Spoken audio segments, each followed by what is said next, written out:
నారాయణపేట జిల్లా మక్తల్ నియోజకవర్గం జనసేన పార్టీ ముఖ్య నాయకులందరికీ మరి కార్యకర్తలకు ముందుగా నమస్కారం తెలియజేస్తున్నాను.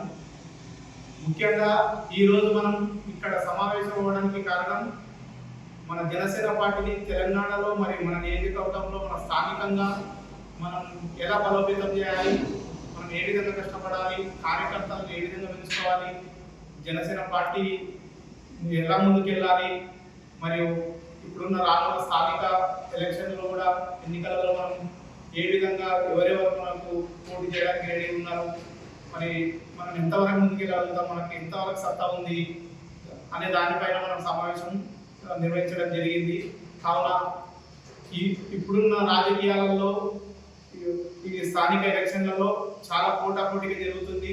కావున మనం జనసేన పార్టీ నుంచి మనం ఏ విధంగా ఎంతవరకు మనం రెడీగా ఉన్నాం. అందుకే ఈ రోజు నుంచి కూడా మనం అంతా ప్రతి విలేజ్ తిరిగి మనం కష్టపడి మన కార్యకర్తలను, మన పవన్ కళ్యాణ్ గారి అభిమానులని అందరినీ ఒక ఏకతాటిపై తీసుకొచ్చి మన పార్టీని బలోపేతం చేసే విధంగా మనం ముందుకెళ్ళాలని అందరికీ కోరుతున్నాను. మరియు ఇంకొక విషయం ఏంటంటే, మన జనసేన పార్టీ అనేది చాలా నీతి గల పార్టీ, నిజాయితీ గల పార్టీ, నిబద్ధత ఉన్న పార్టీ. ఈ పార్టీలోకి ఎంతో మంది ఉత్సాహంగా రావడానికి రెడీగా ఉన్నారు. అంతే విధంగా కూడా మనం అందరినీ కలుపుకొని ముందుకెళ్ళాలి.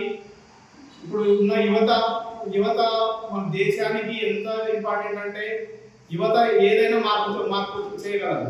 అందుకని మనం యువత పైన బాగా దృష్టి పెట్టి మహిళలు కానీ, యువతులు కానీ అందరినీ మన పార్టీలోకి వచ్చే విధంగా మనం ముందుకెళ్ళాలి.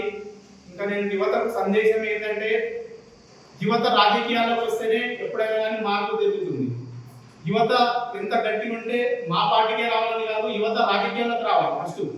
అది ఏ పార్టీ అయినా కానీ యువత వస్తేనే ఈ రాజకీయాలు అనేవి మార్పు తీసుకురాగలం. మేము ముఖ్యంగా చెప్పేది ఏంటంటే, మా జనసేన పార్టీ నాయకుడు మా పవన్ కళ్యాణ్ గారు ఎంతో నిజాయితీ గల వ్యక్తి. ఆయన పార్టీలో మనం అందరం ఉన్నందుకు, ఆయన కింద పనిచేయడానికి, ఆయన అడుగుజాడలు నడవడానికి చాలా ఇది ఒక గొప్ప అవకాశం ఇది మనకు. కావున మనమే కాకుండా మనతో పాటు ఇంకా యువతని రప్పించాలి మనము. ఇంకా యువతకు ఇంకోటి ఏంటంటే, మా జనసేన పార్టీ ఒక మంచి రాజకీయ వేదికగా ఉంది మన దగ్గర. కావున యువత పెద్ద ఎత్తున మా పార్టీలోకి రావాలని కోరుతున్నాను.